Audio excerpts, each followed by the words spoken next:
If you have heard all about pension, what SSNIT pays, how much it is calculated, and the contributions that you give, having gained all this information, the steps you must take are the following. First, immediately check your SSNIT statement. Most of us have paid SSNIT over 1 year, 2 years, 3 years. We have never checked our SSNIT statement before. So whether our employer is underpaying our SSNIT contribution, we don't know. Now you know that what you would be entitled to when you go on pension is based on what your employer declare as your basic salary and pay the contribution based on that. So quickly take your SSNIT statement. SSNIT can actually send soft copy of your statement by email. So quickly subscribe to that and verify the details on your SSNIT statement and make sure that all of it is consistent with the pay slip that you have.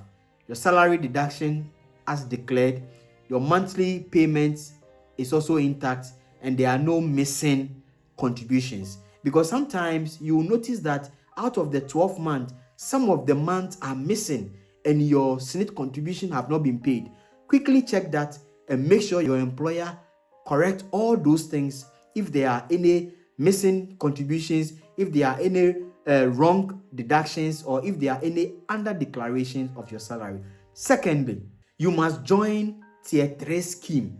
Remember in my presentation, I mentioned that out of the 18.5% contribution, 13.5 goes to SSNIT for your monthly pension benefit, and 5% goes to a fund manager under Tier 2, which is paid to you as a lump sum one-time payment when you go on pension. But we have a 3-tier system, so you can actually subscribe to the voluntary Tier 3, the 3rd tier, so that would also enhance your pension contribution when you go on retirement. Because that one, you can decide how much you are going to pay on a regular basis to the fund manager to manage, so that by the time you are going on pension, you have your SSNIT, you have Tier 1, you have Tier 2, and you have Tier 3. And that can actually increase your chances of a higher benefit. The third point I want you to do is to take steps to build an asset early. This is very critical.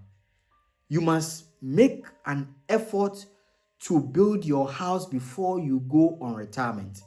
It is very key. The second thing is that you should invest in a mutual fund so that by the time you go on pension, the mutual fund can also fetch you something on a regular basis when you go on pension to add up to what SSNIT will be paying you. You must also invest in treasury bill and invest also in any rental assets that can fetch you rental income when you are able. Remember, life happens in season.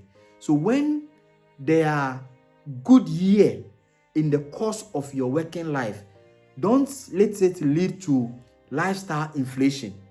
Rather, invest your good years in building assets that can earn you income when you are on retirement.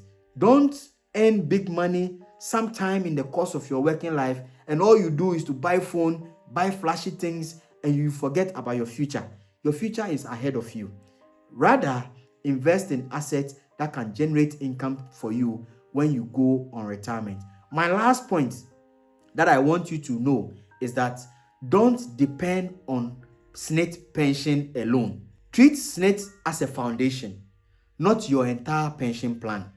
Make sure by the time you are going on retirement, apart from SSNIT, you have another source of retirement income so that you can enjoy your retirement and live a decent life, happy life when you go on retirement. I hope this video has empowered you, especially for the young people. You have time and age on your side. It is cheap to plan early and it is cheap to invest early. You would gain a lot by the time you are retiring and you live your best lives when you go on retirement. Thank you for watching. Watch out for my next video, which is going to talk about how to build your house before you go on retirement. Thank you.